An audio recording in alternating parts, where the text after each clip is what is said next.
Hi friends, welcome to social team பது channel. Night dinner இருக்குது friends.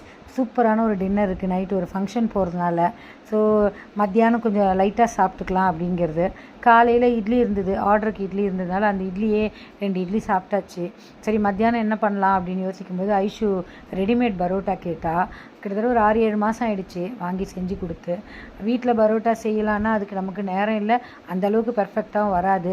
சரி ஒரே ஒரு நாள் ஆசை கேட்குறாளேன்னு சொல்லிவிட்டு ஒரு 99 ரூபா 5 பீஸ் இருக்கக்கூடிய 3ஆம் தேதி வரைக்கும் எக்ஸ்பைரி டேட் இருந்தது, வாங்கிட்டு வந்தேன்.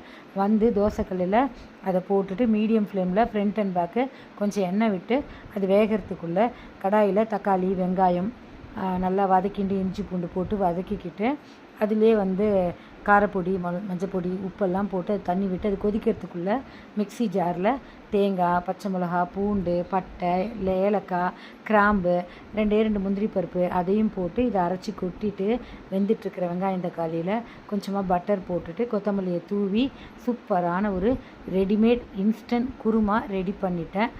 அதாவது டீப்பாக காயெல்லாம் போடாமல் தக்காளி வெங்காயம் மட்டும் போட்டு ஒரு குருமா. இது வந்து ரெடிமேட் பரோட்டாவை வேக வைக்கும்போது குறைஞ்சபட்சம் ஒரு 5 to 6 நிமிஷமாவது வேகணும் ஃப்ரெண்ட்ஸ். ஏன் அப்படின்னா அது பொறுமையாக தான் வெந்தாகணும்.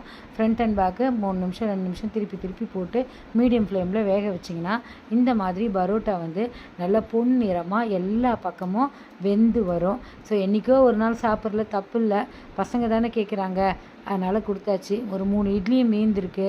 நான், இவர், ஐஷு 3 பேரும் ஆளுக்கு ஒவ்வொரு பரோட்டாவும் இந்த 3 இட்லியை ஷேர் பண்ணிக்கலாம். பாருங்கள், இட்லி காலையில் வச்சது எவ்வளோ சாஃப்டாக இருக்குன்ட்டு. இதான் அந்த குருமா. உங்கள் வீட்டில் மத்தியானம் இல்லை அப்படின்னு சொல்லிட்டு கமெண்ட் பண்ணுங்கள் ஃப்ரெண்ட்ஸ்.